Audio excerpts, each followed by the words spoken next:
What's going on, you guys? Welcome back to another Dev Diary for Victoria 3.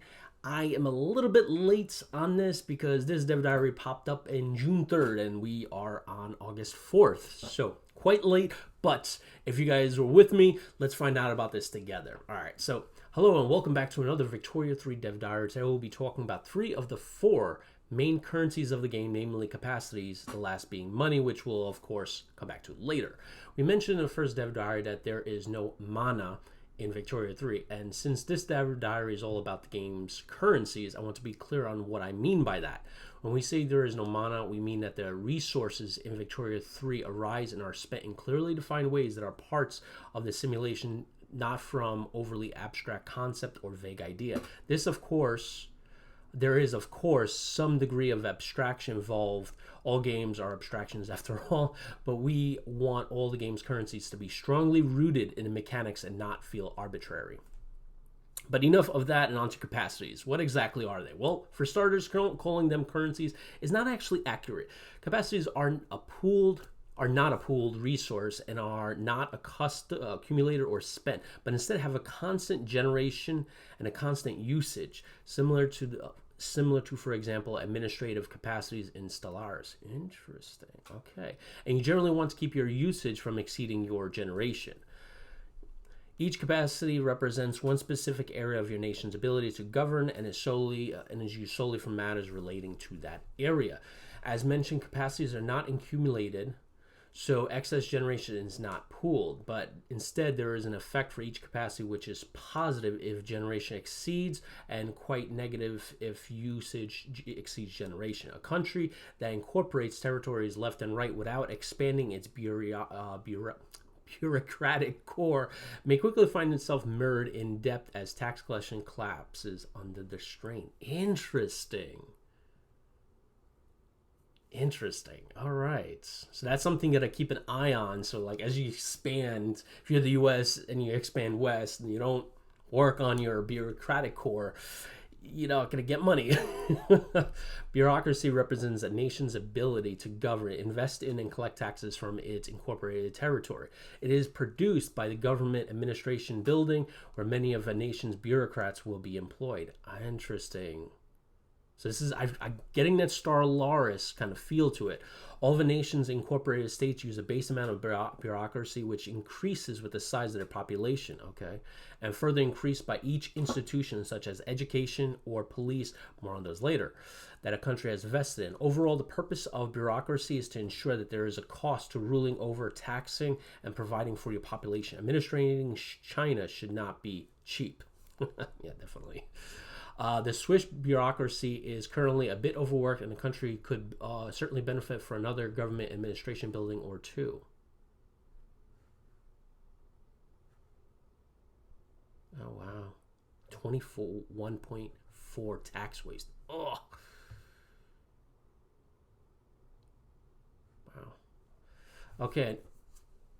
Authority represents the head of state's personal power and ability to enact change in the country through decree. It is generated from your laws. Generally, the more representative authority in the country, the more authority it will generate. And it is used by a variety of actions such as enacting decrees in specific states, interacting with interest groups, or promoting or banning certain types of goods. Overall, that's really cool that you can do that.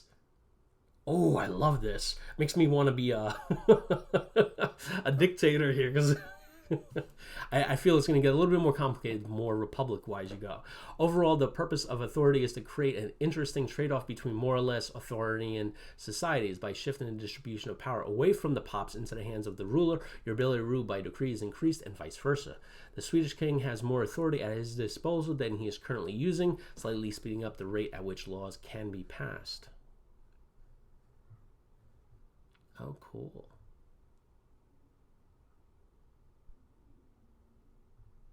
Oligarchy. National supremacy.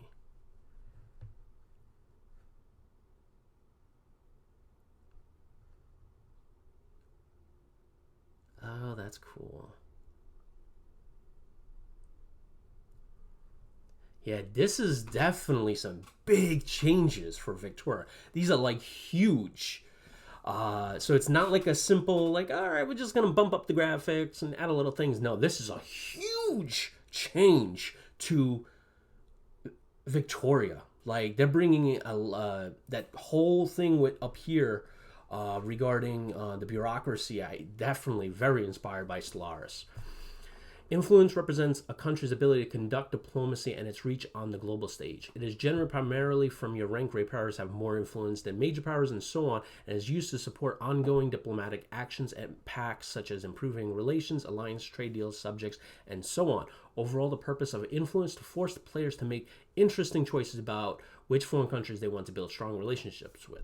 Sweden has plenty of influence and should certainly afford to support another diplomatic pact or two. Okay.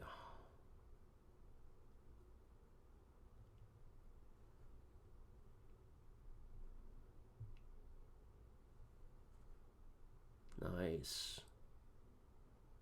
Interesting. Very interesting. I like this. So you get that, and then minus 350 is coming from improving relations. This is a big difference. Big difference. Wow.